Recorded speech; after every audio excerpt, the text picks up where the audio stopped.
Mon parcours est celui de quelqu'un qui a à la fois fait un cheminement universitaire et puis aussi quelqu'un qui a fait pas mal de terrain sur la région latino-américaine qu'il suit aujourd'hui ici à l'IRIS Sup. Universitaire dans le sens où j'ai fait des études à l'école des hautes études en sciences sociales sur l'Amérique latine et puis aussi d'ailleurs sur les États-Unis en histoire et en sciences politiques. Et puis de terrain parce que mon engagement associatif qui a été très important à partir de la fin des années 90 dans ce qu'on appelle le mouvement altermondialiste m'a projeté en fait en Amérique latine depuis cette époque-là jusqu'à aujourd'hui, disons pour organiser ou m'impliquer très fortement dans la fondation et le développement des liens entre les sociétés civiles européennes et latino-américaines à travers pas mal d'événements dont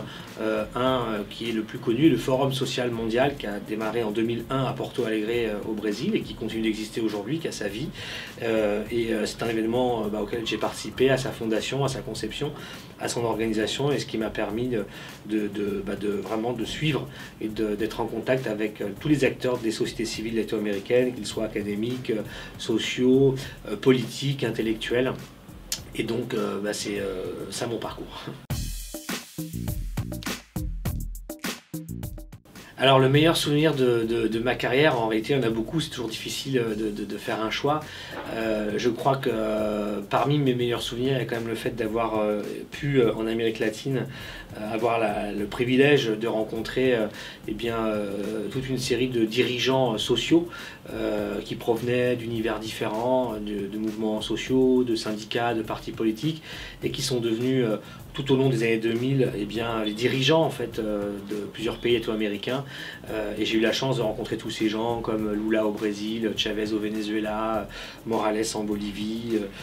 Kirchner en Argentine, etc. Et ça a été des rencontres très fortes qui ont marqué en tout cas mon parcours.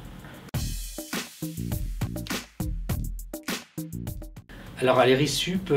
j'enseigne les relations internationales sur la zone latino-américaine. J'ai plusieurs formes de cours et d'interventions sur la région latino-américaine et la manière dont elle monte en tant que pôle, disons en tant que carrefour des relations internationales aujourd'hui dans la mondialisation. Et donc j'enseigne beaucoup sur l'Amérique latine contemporaine, sur les évolutions qu'elle a connues ces dernières années, depuis 20 ans, depuis le début du XXIe siècle, en matière de géopolitique, d'économie, de politique et aussi d'évolution des sociétés latino-américaines en général. J'enseigne aussi sur des cours qui sont moins axés sur la zone régionale, qui sont des cours sur le décryptage de la vie internationale en général,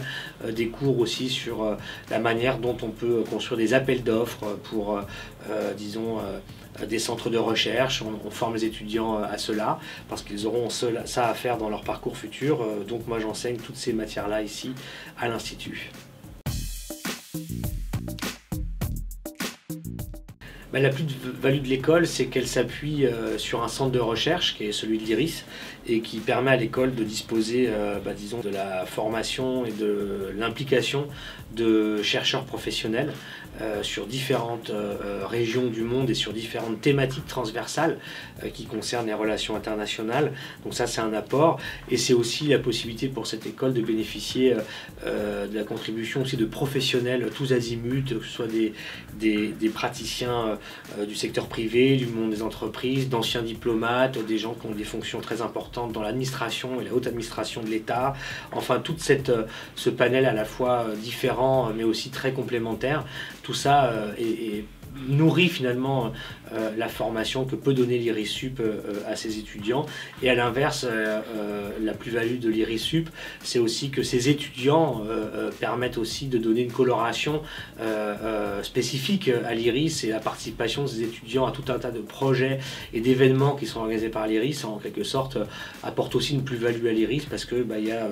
tous ces étudiants très mobilisés, très intéressés, qui suivent et qui participent à ce qu'on fait et qui donnent une espèce d'émulation comme ça entre le centre de recherche et l'école, qui est à mon avis une des spécificités, une des valeurs ajoutées de cette école dans le panel qui existe par ailleurs. Ma recommandation pour les actuels et futurs étudiants de l'IRIS Sup, C'est qu'ils continuent tout simplement de s'intéresser aux grandes questions qui agitent le monde, parce qu'on vit une période qui va s'intensifier par rapport à tous les défis qu'elle porte en elle, que ce soit les questions environnementales, les questions énergétiques. On va vers un monde assez incertain, mais qui va être passionnant aussi, parce qu'il sera créateur de beaucoup d'opportunités, de choix à faire pour les sociétés par rapport à leur futur. Et les étudiants qui passeront par ici seront parmi les gens les mieux formés pour appréhender, décrypter et comprendre ce monde-là, et agir aussi dessus. Et donc ma recommandation, c'est qu'ils n'oublient jamais de faire le lien entre ce qu'ils apprennent et disons leur action qu'ils pourront avoir dans leur vie professionnelle et leur vie personnelle sur ce monde-là. Et enfin, j'ajouterai une dernière recommandation, c'est qu'à l'heure de l'internet et de l'explosion des sources de connaissances et des formes et des supports de connaissances, rappeler aux étudiants que rien ne pourra jamais remplacer les interactions humaines, les échanges qu'ils peuvent avoir ici avec leurs enseignants, avec le monde qui entoure l'écosystème de l'IRIS, etc. Et puis aussi, ça fera peut-être un peu vieux jeu, mais de ne pas oublier de lire, de toujours lire, c'est toujours une valeur ajoutée dans sa formation. Lire des livres, lire des ouvrages, des revues, des choses un peu pointues. Informer fatigue, mais informer grandit.